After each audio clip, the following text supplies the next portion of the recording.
Bonjour, bienvenue, nous sommes à Étré, à quelques kilomètres seulement de La Rochelle. Pas de David Dumain aujourd'hui, il est en congé, mais rassurez-vous, vous le retrouverez dès la semaine prochaine. Nous sommes chez Track Motors, une concession multimarque. Le programme du jour, eh bien, il est encore une fois riche et fourni. Le débrief sport, bien sûr, et notre grand débat d'aujourd'hui portera sur les motards. Sont-ils toujours des grands rouleurs? Sans concession, épisode 24, c'est parti, suivez-moi.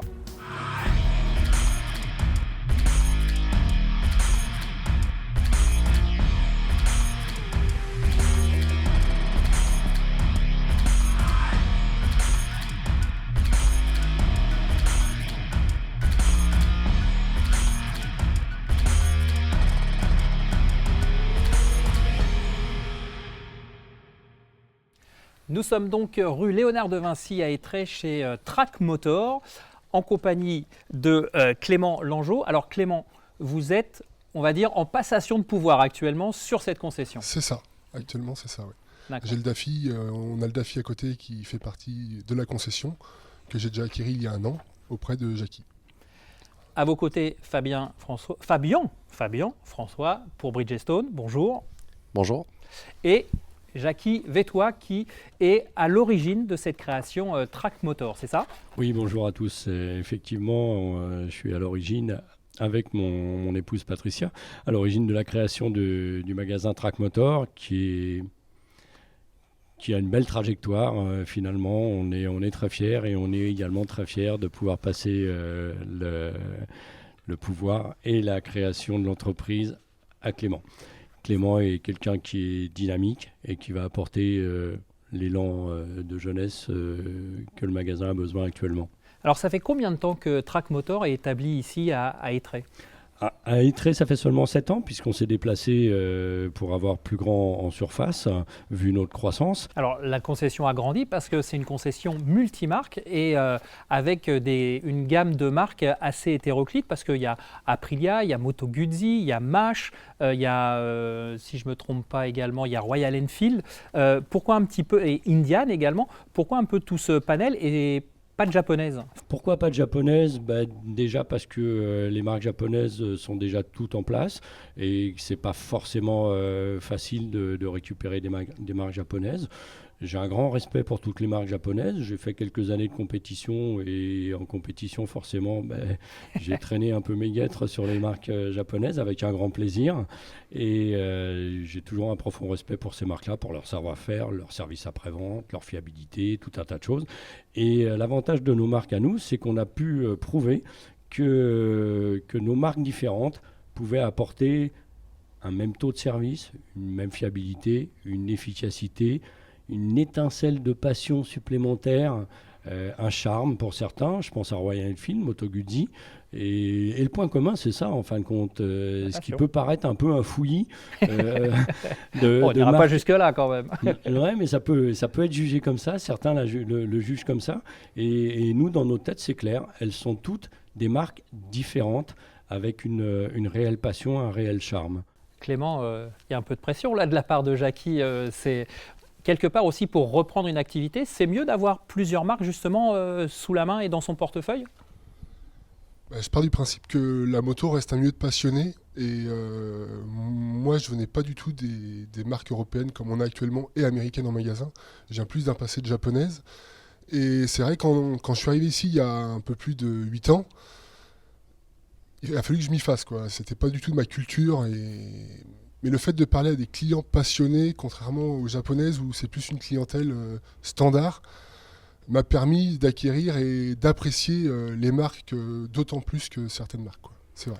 Fabien, pour Bridgestone aussi, cet univers de passion, vous sentez, pas la scission, mais une différence éventuellement quand vous êtes en relation avec les clients, entre des clients de japonaises ou d'européennes, il y a un peu cette différence de culture ou c'est un petit peu moins sensible au niveau de l'équipementier que vous êtes? De notre côté, tous les clients, on essaie de les satisfaire au niveau de notre gamme de pneus. Mais au niveau de la passion, c'est vrai qu'on le ressent aussi. Quand on parle avec des clients qui utilisent nos pneus, même sur toutes ces marques qui ont été mentionnées, comme Royal Enfield, Aprilia, Moto Guzzi, c'est la passion qui ressort en premier. Donc ça se ressent vraiment. Clément, Ça ne doit pas être évident non plus quand un client rentre. S'il vient pour une Royal Enfield, clairement, on ne peut pas l'orienter sur une Aprilia ou sur une Mach, par exemple. Ça va être une clientèle un peu segmentée ou vous arrivez à peu près à les diriger? Disons qu'avec le Daffy qu'on a à côté au niveau de l'accessoire, ça draine pas mal de tout type de clients. Donc quand ils passent dans la partie concession, en fait, Aprilia a toujours fait rêver depuis des années. Et même un client qui vient pour une Royal Enfield, quand il voit une belle moto comme une Aprilia ou même comme sa moto actuelle, ça le fait rêver tout pareil. On en revient toujours au même, on a des clients passionnés.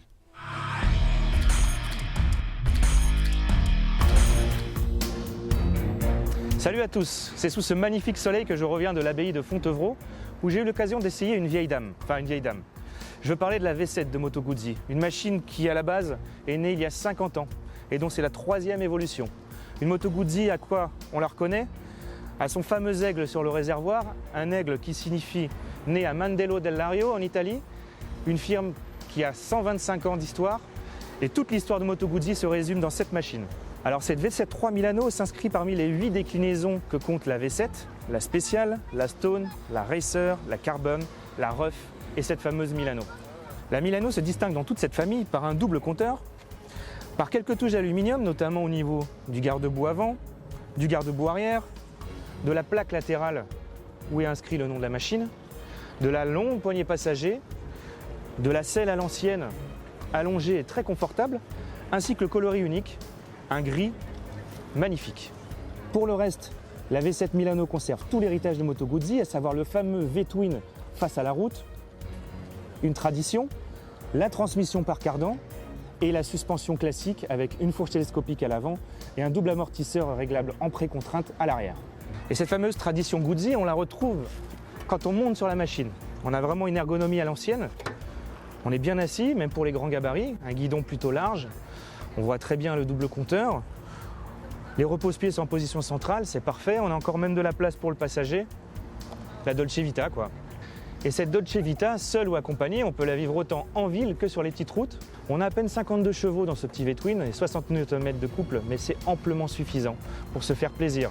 On a un freinage Brembo avec ABS au cas où et un traction control, le système MGCT de Moto Guzzi, réglable sur 2 niveaux et entièrement déconnectable. On se laisse tranquillement envoûter par le son du V-twin. De toute façon, c'est une machine dédiée plutôt à la balade, à l'ancienne, plus rétro que néo. Donc qui dit V7 dit 750 cm3 et malgré ses 60 chevaux et ses 200 kg, la machine atteint quand même les 180 km/h sans forcer. Notons que cette V7 est toujours accessible en A2 et disponible à partir de 9 299 €. Alors c'est un prix assez élevé par rapport à la moyenne pour une machine très simple et c'est aussi le fameux passeport pour entrer dans le monde magique de la firme de Mandello del Lario, une firme qui ne produit que 8000 motos par an.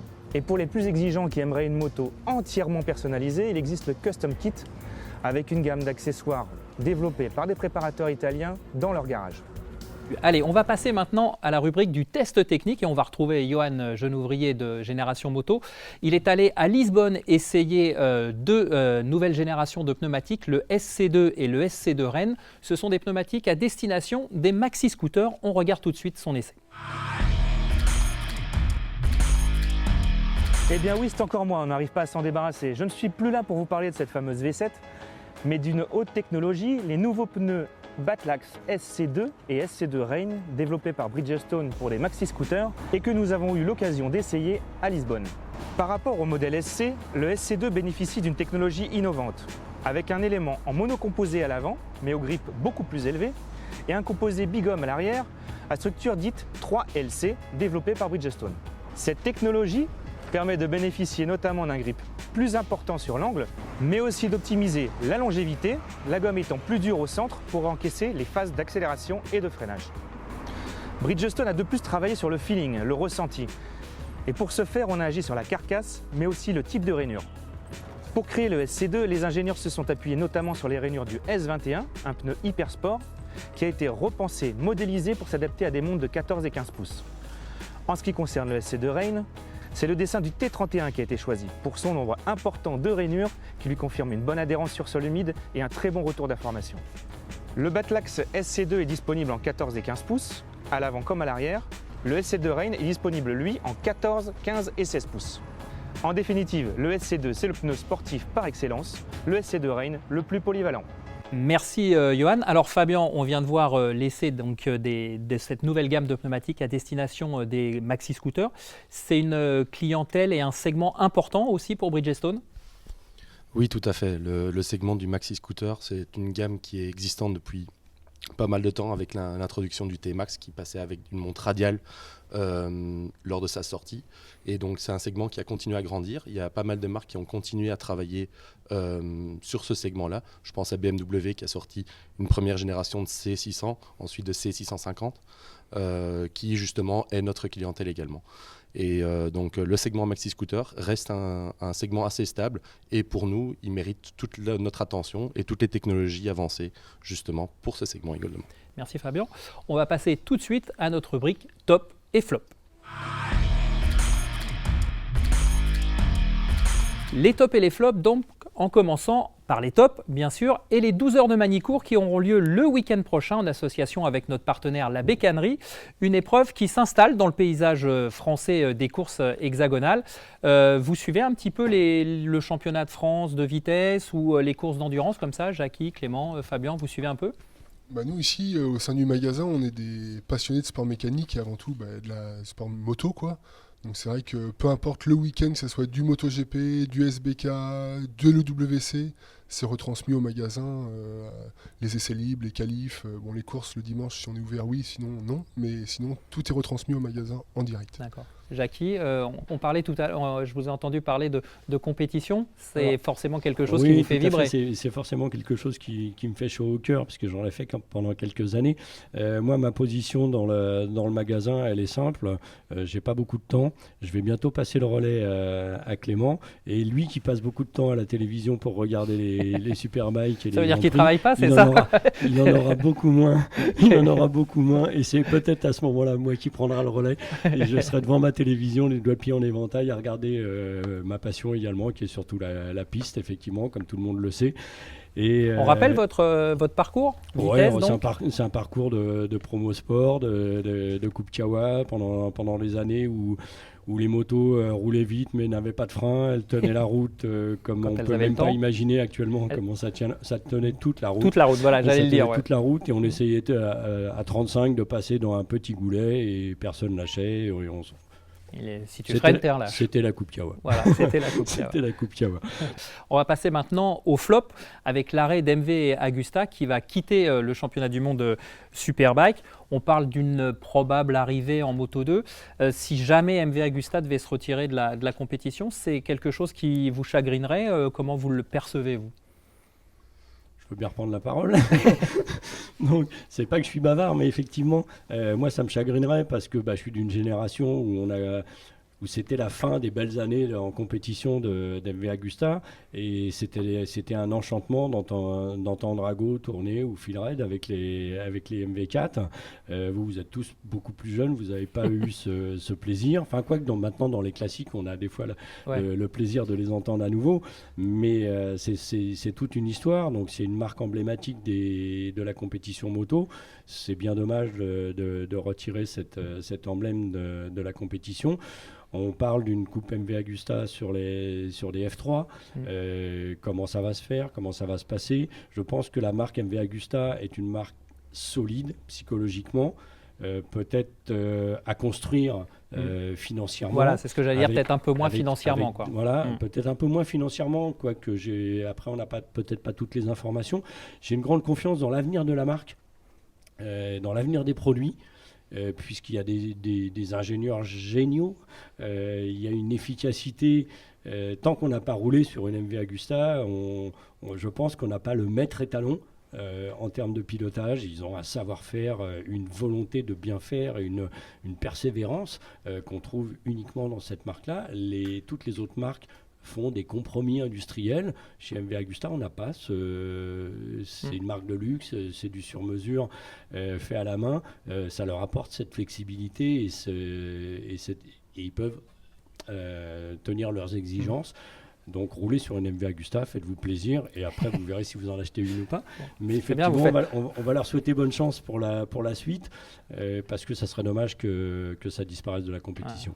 Bon, le passage est fait pour Clément, la pub est faite, on viendra acheter les MV Agusta. Clément, c'est important quand même ce que disait Jackie, la présence malgré tout en compétition, c'est un entre guillemets pas un aspirateur de clients, mais en tout cas ça motive le client à venir quand la marque est reconnue sur la scène mondiale. À l'âge que j'ai, MV, je les ai toujours vus en compétition. Donc le fait de se retirer, c'est vrai que même moi, ça me ferait un choc, quoi. Mais après, leur passage en Moto 2, on l'espère. Parce que avant tout, c'est les châssis qu'ils font. Donc les châssis sont exceptionnels sur une MV, aussi bien sur les motos de série que sur les motos de course. Et les faire venir dans une catégorie où tout le monde a des moteurs standards avec un châssis fait par l'usine, je pense qu'ils auraient leur bistec à défendre. Oui, tout à fait. Ouais. D'accord. Alors, est-ce que vous êtes au courant qu'il y a une MV Agusta à conduite autonome ? Non. Non ? À part une vidéo sur un site italien. Voilà, justement, eh bien, je vous propose, pendant qu'on est dans les flops, on va prendre une petite virgule humoristique. Regardez, on a vu et on a trouvé la première MV Agusta à conduite autonome.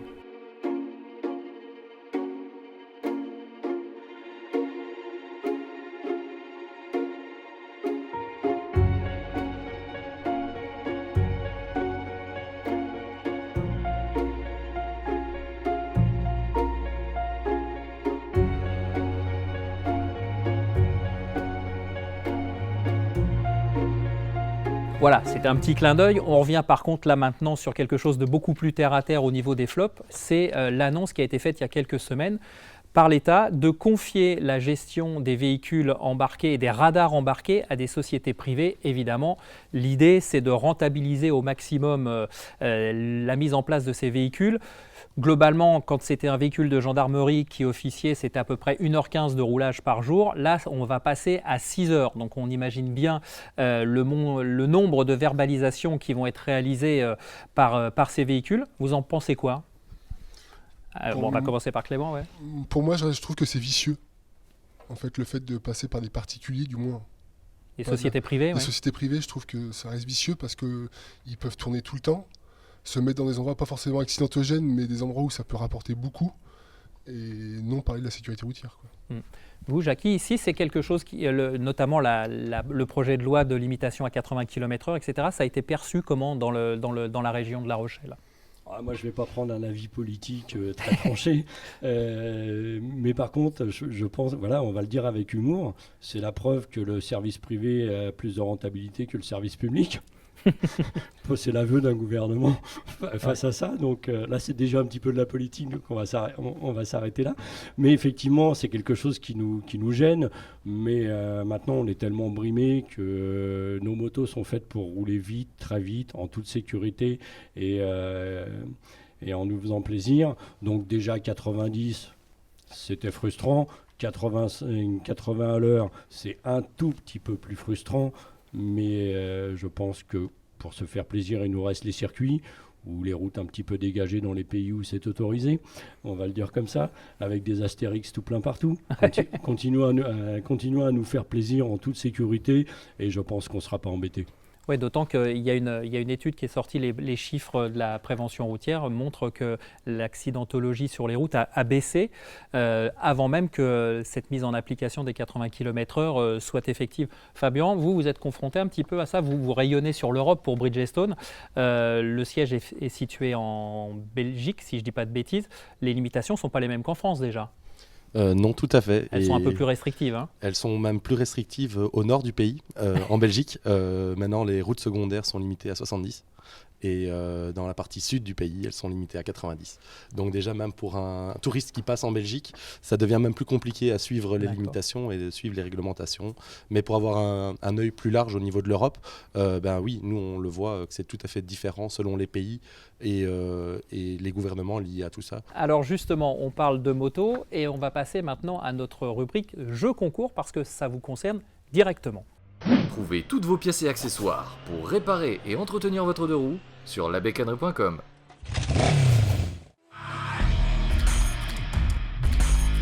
On va tout de suite regarder les 2 vidéos sélectionnées cette semaine pour que les 2 propriétaires donc, de ces vidéos puissent participer à la finale et au tirage au sort pour le premier lot, à savoir un casque Bell. Et on en reparle tout de suite après.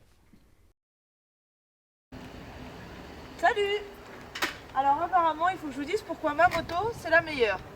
Alors déjà, petit truc de fille, ce qui est sympa, c'est que sur son sac à main, type My Poppins, dans lequel on peut mettre plein de choses.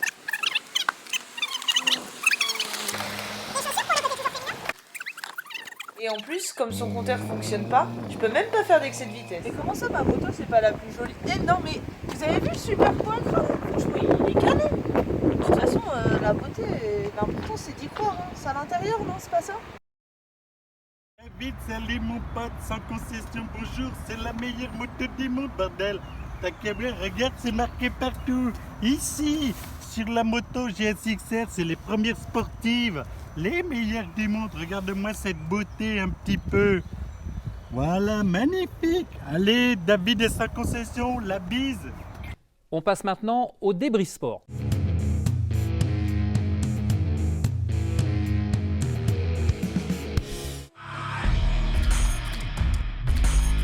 Allez, on passe tout de suite donc au débrief sport avec tout de suite le retour sur le Grand Prix de France qui s'est déroulé le week-end dernier et l'analyse de Michel Turcot sur ce surprenant et exceptionnel Grand Prix de France.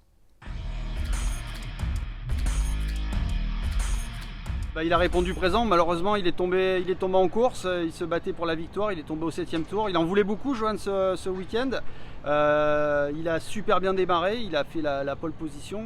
L'an dernier il s'était classé 3e aux essais derrière les 2 Yamaha de Vinales et Rossi. Il a amélioré son chrono de l'an dernier de plus d'1 seconde, alors que Rossi et Vinales ont progressé, ils ont amélioré seulement de 2 dixièmes. Ce qui veut dire vraiment la progression de Johan sur un an. Il était très attendu. Voilà, l'an dernier il est arrivé, il était double champion du monde Moto 2, il courait après son premier podium. Là cette année il est arrivé après une super première saison en MotoGP, après un excellent début de championnat également, un podium à Jerez. Donc voilà, le public était là, on sent la Zarcomania qui grandit. Il voulait gagner, il a pris des risques pour gagner, il voulait pas se contenter d'un podium, donc c'était compliqué parce que cette année on a Marquez qui a une Honda au top, Marquez qui est quand même le meilleur pilote du moment, donc c'était difficile de rester avec lui. Il a essayé, il a tout donné et puis il est tombé, voilà, il a perdu l'avant au freinage de la Chapelle. C'est une déception, mais ça remet pas du tout en cause en tout cas sa progression, son potentiel et je pense l'amour que lui porte aujourd'hui le public français. Ça n'est que partie remise. Malheureusement, on peut redouter que pour le championnat, on n'ait pas le spectacle qu'on a eu ces 2 dernières années. L'an dernier, on avait eu Dovizioso et lui qui s'était battu jusqu'à la dernière course. Cette année, après 5 Grands Prix, on a un Marquez qui a le double de points de Dovizioso. Dovizioso qui lui aussi est tombé comme Johan, qui était déjà tombé à Jerez. Cette fois, c'était pas de son fait, il avait été la victime collatérale de l'accrochage entre Lorenzo et Pedrosa. Quoi qu'il en soit, il a la moitié de points après 5 courses. Ça va être très difficile pour Dovi. Alors c'est Vinales qui est 2e du championnat, il est à 36 points. Malheureusement, on ne voit pas Vinales aujourd'hui en mesure de battre Marquez, de se battre pour le titre. Il est là parce qu'il n'a pas fait d'erreur, qu'il a pris des points à chaque fois, mais sa dernière victoire, elle remonte quand même à ce même Grand Prix de France, c'était il y a 1 an, donc 1 an sans victoire. Ça paraît, voilà, les pilotes Yamaha se plaignent toujours d'un handicap de motricité, toujours des problèmes d'électronique. Pour Johan, c'est un problème de puissance moteur. On a vu qu'il était vraiment pendu pour suivre l'accélération de la Honda et de la Ducati. Également celle de Petrucci. Hein. On a vu que c'est 2 motos qui ont quand même des meilleurs rendements aujourd'hui. Donc c'est clair que Marquez, malheureusement, on le voit bien parti pour une saison du type 2014 où il avait remporté 13 courses sur 18. Donc à moins qu'il se mette à faire des erreurs ou qu'il y ait des incidents de course, on a du mal aujourd'hui à voir qui peut le battre. Merci Michel pour ce débriefing. Alors Le Mans, c'était le Grand Prix de France, c'était le week-end dernier, on l'a dit. Mais Le Mans, c'était aussi il y a un mois les 24 heures du Mans moto, la 41e édition, les 40 ans des 24 heures du Mans. La première édition avait eu lieu en avril 78. Et on va se tourner vers Fabien parce que ça a été un rendez-vous plutôt sympathique pour Bridgestone parce que ça a été la première victoire d'un team japonais, le team Honda France FCC, mais aussi la première victoire pour Bridgestone. Oui, tout à fait. C'était pour nous aussi une victoire historique pour la marque Bridgestone d'avoir gagné la première fois un 24 heures au Mondial d'endurance. Donc c'était un week-end exceptionnel avec des gros rebondissements avant la course, pendant la course et après la course. On a pu célébrer ça comme il se doit. Alors pour Bridgestone, ce n'était pas le premier podium parce que FCC avait frappé très fort en 2016 pour leur première course au Mans. Ils étaient montés sur le podium à la 3e place, si je ne dis pas de bêtises. Comment vous l'avez perçu et globalement, est-ce que c'est une suite logique à votre implication au MotoGP? Parce qu'on rappelle que vous étiez le manufacturier unique du MotoGP jusqu'en 2016. Maintenant, ça fait 3 saisons, enfin 2015, puisque la passation de pouvoir a eu lieu pour la saison 2016. Est-ce que ça a été une succession logique et quelque part, est-ce que ça a été difficile de vous inscrire sur une autre catégorie comme l'endurance? Pour la marque Bridgestone, c'était un pas assez facile à faire. C'est normal que pour une marque comme Bridgestone, on était obligé de rester dans le monde du motorsport. Et comme on aime la compétition, on s'est retourné vers un championnat où le choix de manufacturier était encore libre. C'est justement là où on progresse le plus et le plus vite. Et on est obligé de faire des grosses avancées technologiques pour pouvoir se battre justement pour la victoire. Donc dès notre entrée en 2016 avec le team FCC TSR à cette époque-là, c'était une 3e place d'entrée de jeu. Donc c'était déjà pour nous une belle réussite et on a continué à travailler pour arriver en 2017 avec plusieurs teams officiels, etc., en mondial d'endurance et de continuer notre progression. Et donc ici, les 24 heures du Mans, c'est l'aboutissement d'un travail de longue haleine après le MotoGP. Alors justement, le MotoGP, comme on le dit, c'est une vitrine technologique pour les constructeurs qui sont engagés, pour les manufacturiers. L'endurance, c'est plus quelque chose qui permet de s'identifier à une marque, c'est-à-dire pour les propriétaires de motos. C'était aussi important pour Bridgestone de pouvoir se dire que vous vous rapprochiez peut-être un peu plus de votre public par rapport au MotoGP ou de vos clients, on va dire? Oui, tout à fait. En fait, le mondial d'endurance, on utilise... les technologies qui sont utilisées sur ces pneus-là, utilisés dans le mondial d'endurance, se rapprochent très fortement des pneus racing commerce qui sont disponibles pour tout le monde, mais ainsi aussi de notre gamme routière et où il est plus facile de reprendre des technologies utilisées en mondial d'endurance que celles du MotoGP qui prennent beaucoup plus de temps à être implémentées parce que les contraintes sont complètement différentes. Alors dans le cadre de ces 24 heures du Mans, eh bien justement, on avait Jérôme Pat qui officie régulièrement dans notre émission Sans concession et qui est allé voir différents pilotes pour une interview un peu particulière, une interview à pile ou face. Écoutez.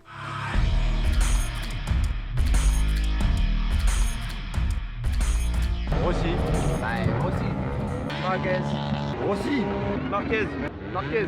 Rossi. Rossi. MotoGP. MotoGP. MotoGP. GP. GP. GP. MotoGP. GP. Ah, peur. Ni l'un ni l'autre. Ça dépend. Les deux. Rupteur. Peur. Rupteur. Peur. 24 heures du Mans. 24 heures. Les 24. 24 heures. 24 heures du Mans. Ah, bol d'or. ACDC. ACDC. ACDC. ACDC. ACDC. ACDC. Extérieur. Bah, il est aussi. Bah, lui, il passe où il trouve sa place. Extérieur. Extérieur. Extérieur. Extérieur. Merci Jérôme et merci aux pilotes qui se sont prêtés de bonne grâce à cette interview un petit peu décalée. Fabien, Bridgestone, évidemment impliqué en endurance, mais pas que. On va dire il y a d'autres implications de la marque. Oui, tout à fait. Donc, même pendant le week-end des 24 heures du Mans, il y avait l'ouverture de la Women's Cup qui était justement pendant ce même week-end. Et Bridgestone travaille en partenariat avec Aurélie Hoffmann, pilote Ducati, depuis maintenant 2 ans. Et donc, c'est un partenariat humain également, et pas que technique et support technique au niveau Bridgestone. Mais à côté de ça, on supporte également la PMR Cup, qui est en fait la première course organisé, le premier championnat organisé pour des personnes handicapées. Donc, qui ont il y avait une première l'an dernier lors du Grand Prix de France et Exactement. maintenant ça s'est inscrit sur un vrai championnat. Exactement. Et donc Bridgestone est partenaire officiel de cette coupe et on suit ça de très près et on essaie de travailler en direct avec les pilotes. Je parle même de l'organisateur comme Stéphane Paulus, qui pour pas le citer. Et justement, on est très fiers de ces partenariats-là au niveau local. Donc là, on parle de Bridgestone France qui s'investit aussi au niveau humain et au niveau technique également pour les prestations de nos pneus pendant toutes ces coupes. Très bien. Merci Fabien. Stéphane, qu'on avait d'ailleurs reçu dans le cadre de l'émission Sans concession réalisée chez Suzuki à Paris. Allez, on va passer maintenant à notre autre rubrique, Garage Prod.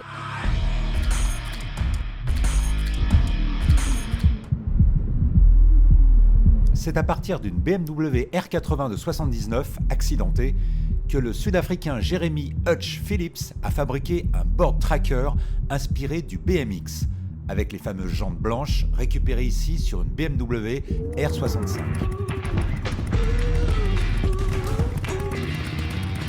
Le préparateur, désormais installé en Californie, n'a gardé que le moteur et une partie du cadre de la BMW d'origine de 79, à laquelle il a greffé une fourche et des étriers de Yamaha R6. Le guidon incurvé Exil, d'un blanc aussi immaculé que le cerclage du phare fait main, est percé de 3 boutons poussoirs de chaque côté de la fenêtre digitale centrale, également incrustée dans le tube. Tous les éléments de cette instrumentation sont signés Moto Gadget, sans le moindre câble apparent, à l'instar du faisceau totalement dissimulé dans le cadre. Le splendide échappement incurvé à la main, aux doubles sorties rectangulaires de chaque côté, est lui aussi le fruit d'un travail manuel long et soigné. La déco n'est pas sans rappeler les couleurs Bavaria Racing. Le support de selle a été taillé dans du noyer, comme le logo Hutch-Built en bois, ajouré qui orne le splendide réservoir blanc. La selle en daim, capitonnée fabriquée à la main, évidemment, est prolongée par une bande de cuir Nappa.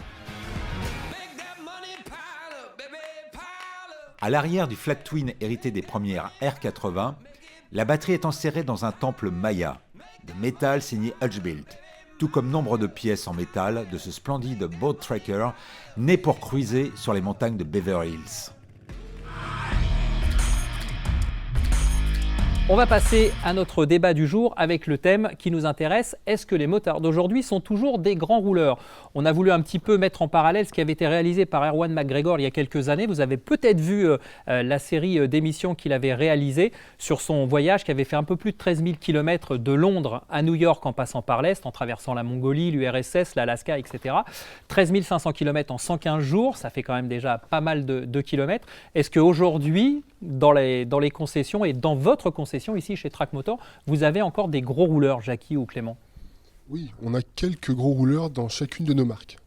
Effectivement, il y en a qui ont 70 000 km en 2-3 ans.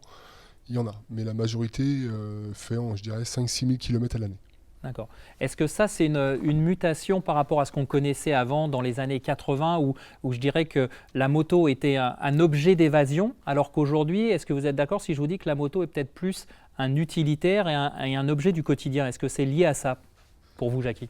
Oui, effectivement, je vais reprendre un petit peu ma position de vétéran et d'analyste des décennies passées. Les motards ont évolué en termes de roulage, effectivement. Dans les années 70, 80, un seul véhicule, tout le monde l'utilisait intensément. Et beaucoup l'entretenaient eux-mêmes, donc on arrivait facilement à avoir des véhicules qui faisaient 10, 20, 30, voire 40 000 km à l'année.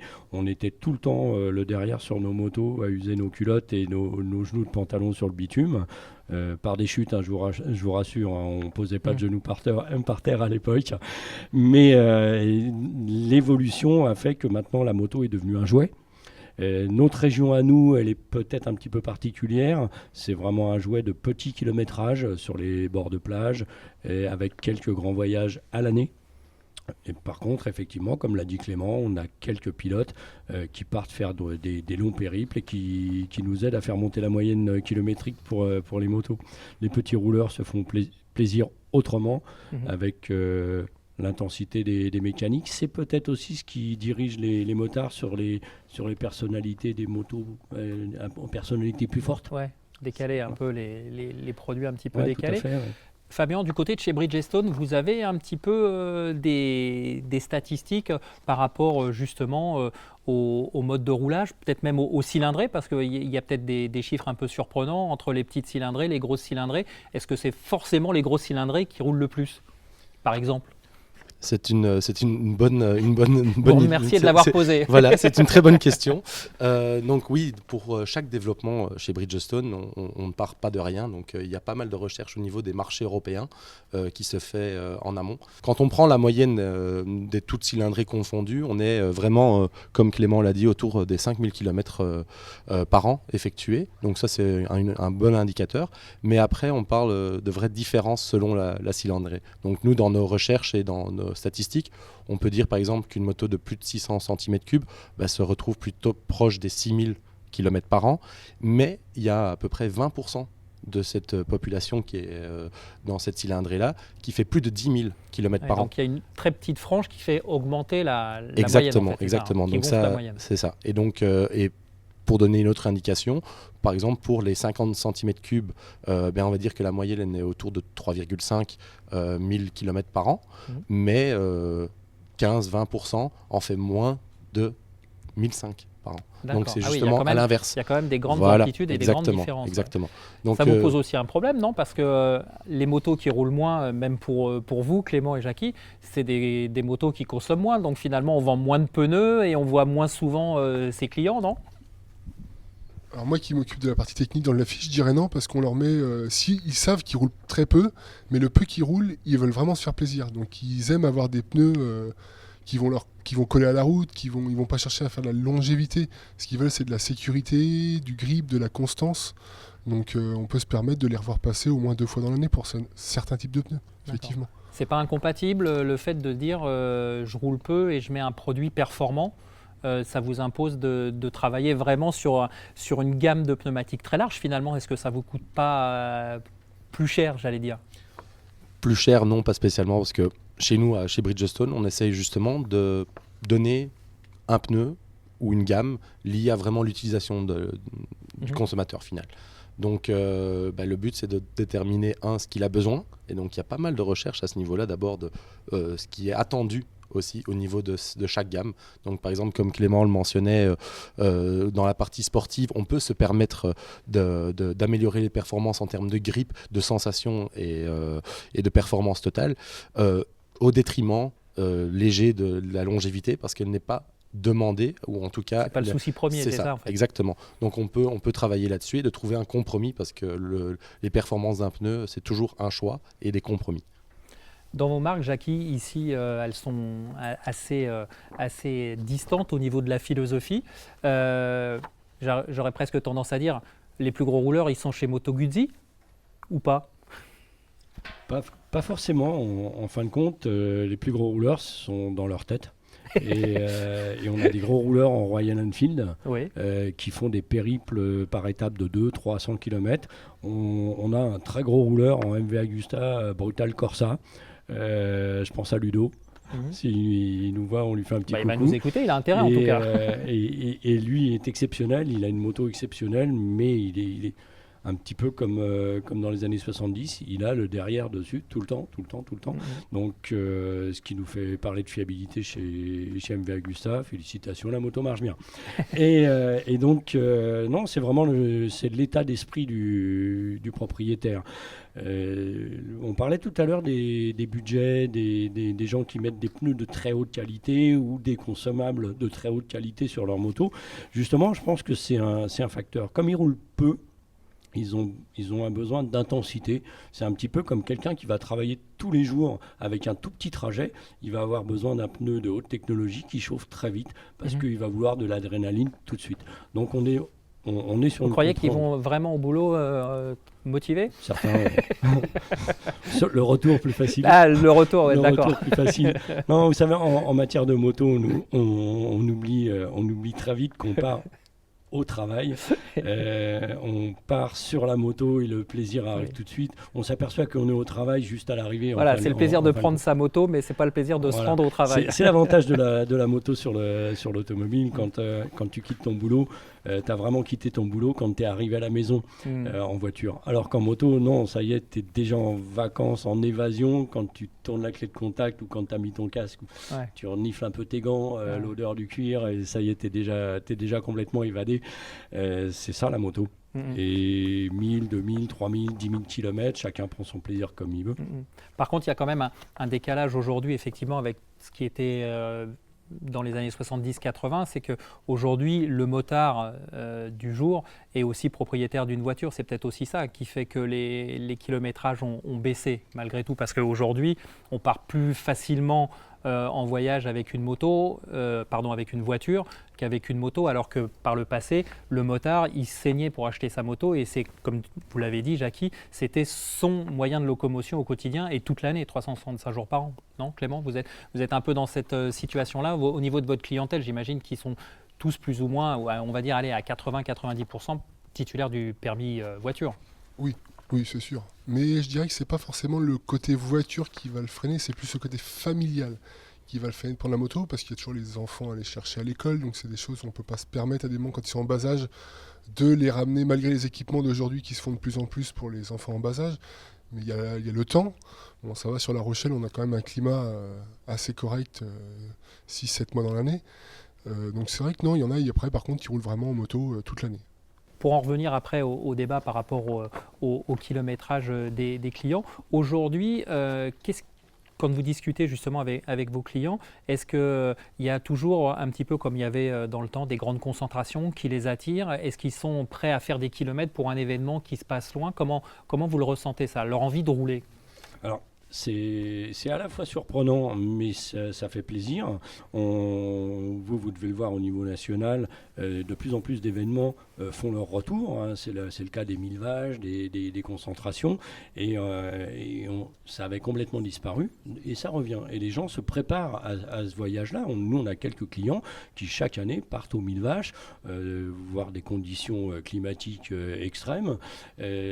C'est un retour, hein. En fin de compte, c'est un revival.